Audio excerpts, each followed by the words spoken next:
In the first weeks of 2016, the Los Angeles producer Jennifer Lee, who performs as Tokimonsta, quietly underwent a pair of surgeries to treat the rare brain disease moya.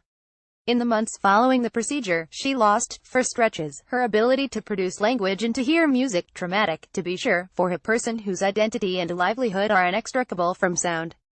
Lune Rouge, Lee's third studio album, was written following her recovery, but doesn't attempt to directly narrativize her illness or posit anything so dramatic as a reinvention of sound herself.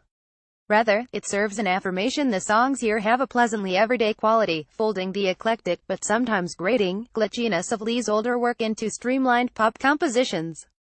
Featuring vocals from a number of artists including MNDR, Salasu, and Isaiah Rashad, the record remains something of a grab bag of influences. Still, it feels like Lee's most unified work to date. The album opens somewhat bravely with a cinematic pair of tracks, its primary nod to the context in which it was written. Lune builds an orchestra of pretty strings and woodwinds before relaxing to make way for a post-rock guitar line. Rouge picks up that guitar and introduces a more familiar beat. Its lyrics sketch around something that never comes into focus. I see the light in your feeling, she sings.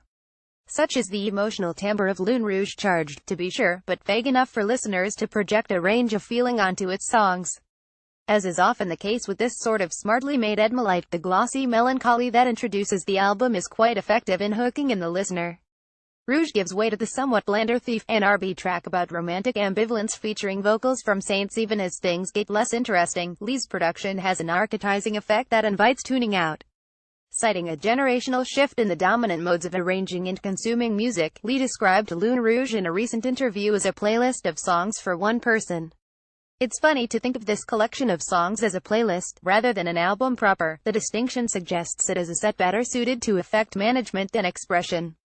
In any event, being effect managed can feel good, and the album's high points are warm reminders of how music can smooth over hardship and sweep us into an easier mood. The danceable We Love, with vocals from frequent collaborator MNDR, is bouncy and spacious. Featuring Joey Perp, Isaiah Rashad, and Amber, No Way exemplifies the generally relaxed disposition of this collection of songs, even as collaborators bring in lyrics about breakups and rejection.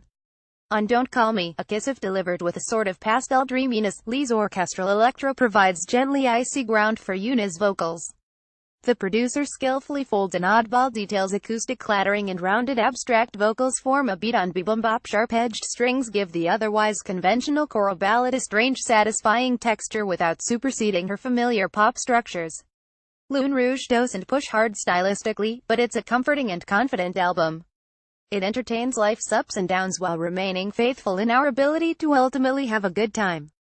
Things might be more complicated when the song is over, but it's hard to turn down an offer of such soft focus solidity.